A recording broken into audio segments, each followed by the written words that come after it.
izleyiciler, çok izleyicileri, YouTube izleyicileri. Bildiğiniz kimi Daşkəsən rayonunun Devrallı kəndində yaşayan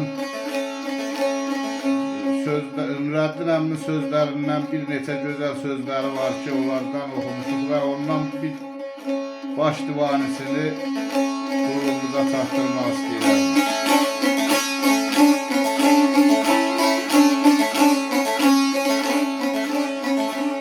Ey dəli könül hər yetənə sultan demə, xan demə.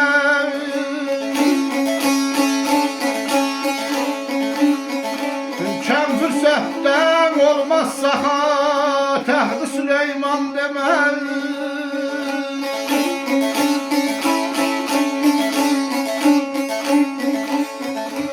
Şeytan oğlu şeytanlarla ülfət qılma yazıqsan. İblisdən iblis törəyən alçalan insan demə. O belə iblisdən iblis törəyən gedənə mənim, gülmə mənim, sonama mənim.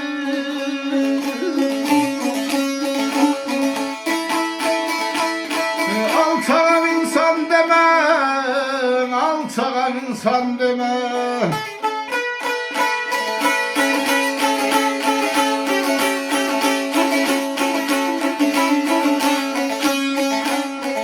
Dəli könül hər yetənə sultan demə, xan demə.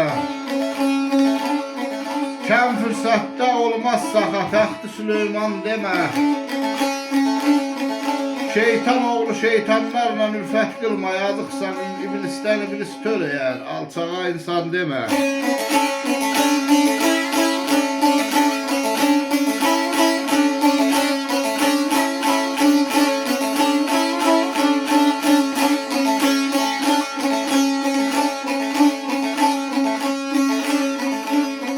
Ey coşkun çaylar kükrəyərək gah bulanıb dururlar. Kimi mala, kimi pula, kimi haqqa vurulur.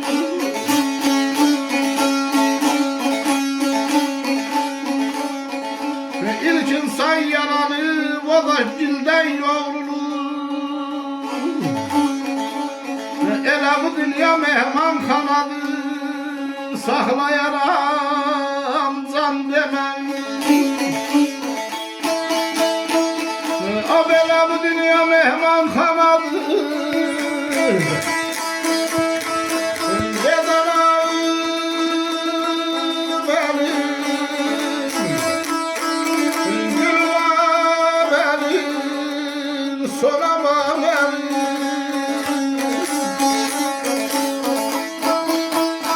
Saxlayaram can demə, saxlayacam can demə.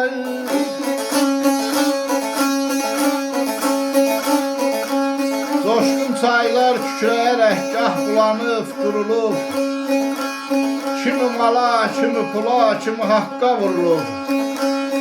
İlk insan yaranıb o da dildən yoğrulub. Bu dünya mehmanxanar, saxlayacam can demə.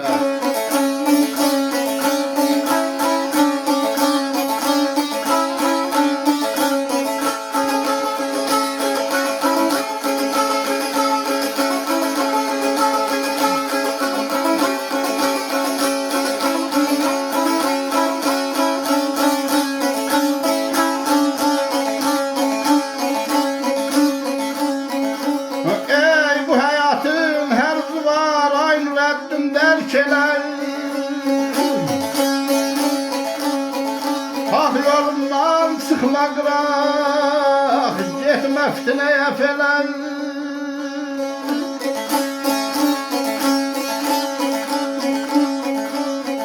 Yarım çıxılan zəhli çəkib, salma başın zəncələr. Yaxşı pisin qiymətin ver, yaxşıya yaman demək. O belə yaxşı pisin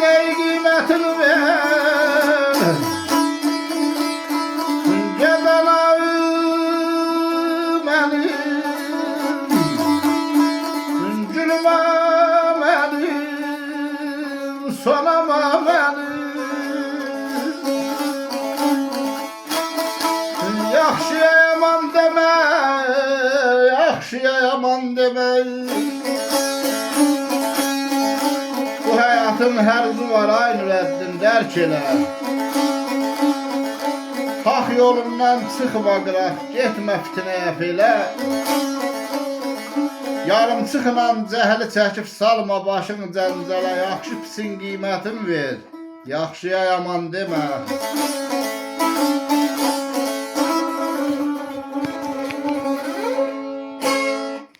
Birində xət yaz.